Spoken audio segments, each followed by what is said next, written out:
রাসূলুল্লাহ সাল্লাল্লাহু আলাইহি সাল্লামের শেষ মুহূর্ত। হাতে 2 মিনিট সময় নিয়ে ঘটনাটি শুনুন, চোখে পানি চলে আসবে। দুনিয়ার ইতিহাসের সবচেয়ে ভয়ানক মুহূর্ত ছিল সেই দিন, যেদিন আসমান জমিন কেঁপে উঠেছিল, ফেরেশতারা থমকে গিয়েছিল, জান্নাতের দরজা বন্ধ, জাহান্নামের আগুন নিভে গিয়েছিল। কারণ আজ মৃত্যুর ফেরেশতা মালাকুল মউত এসেছেন দুনিয়ার সবচেয়ে প্রিয় মানুষটির জান কবজ করতে।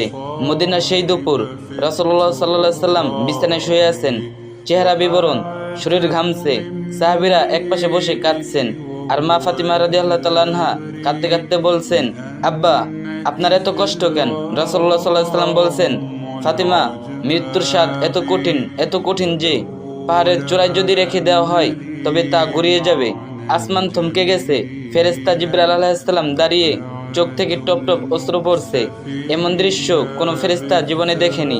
মালাকুল মউত এসে সালাম করলেন, ইয়া রাসূলুল্লাহ সাল্লাল্লাহু আলাইহি ওয়াসাল্লাম, আল্লাহ আমাকে হুকুম দিয়েছেন আপনার রূহ কবজ করতে, তবে অনুমতি ছাড়া আমি স্পর্শ করতে পারবো না।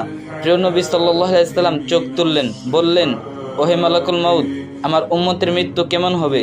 মালাকুল মউত মাথা নিচু করে বললেন, ইয়া রাসূলুল্লাহ সাল্লাল্লাহু আলাইহি ওয়াসাল্লাম, কোন উম্মত ভয়ানক আযাবে পড়বে, চোখ উল্টে যাবে, জিহ্বা বেরিয়ে আসবে, দুনিয়া তাদের জন্য অভিশাপ হয়ে যাবে।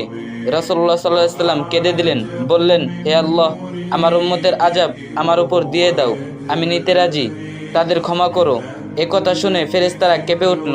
মালাকুল মউত এগিয়ে এসে রাসূলুল্লাহ সাল্লাল্লাহু আলাইহি ওয়াসাল্লামের জান কবজ করতে গেলেন। তখন নবীজি সাল্লাল্লাহু আলাইহি ওয়াসাল্লাম বললেন, জিবরাইল, এবারও কি তুমি থাকছো? জিবরাইল আলাইহিস সালাম বললেন, ইয়া রাসূলুল্লাহ সাল্লাল্লাহু আলাইহি ওয়াসাল্লাম, এটাই আমার শেষ দেখা, এরপরে দুনিয়ায় আমার আশা হবে না। নবীজি সাল্লাল্লাহু আলাইহি ওয়াসাল্লাম বললেন, তাহলে একবার আল্লাহর কাছে বলো উম্মতকে ক্ষমা করে দিন। এরপর রাসূলুল্লাহ সাল্লাল্লাহু আলাইহি ওয়াসাল্লাম মাথা তুলে আসমানের দিকে তাকিয়ে বললেন, উম্মতি উম্মতি, আর সেই সাথে রূহ মালাকুল মউতের হাতে তুলে দিলেন। চোখের কোণে অশ্রু, ঠোঁটে নামাজের কথা। সেই মুহূর্ত আকাশ অন্ধকার, বাতাস থমকে যায়, জান্নাত জাহান্নাম স্তব্ধ, ফেরেশতারা হাউমাউ করে কাঁদছে, পুরো দুনিয়ায় কান্নার আওয়াজ।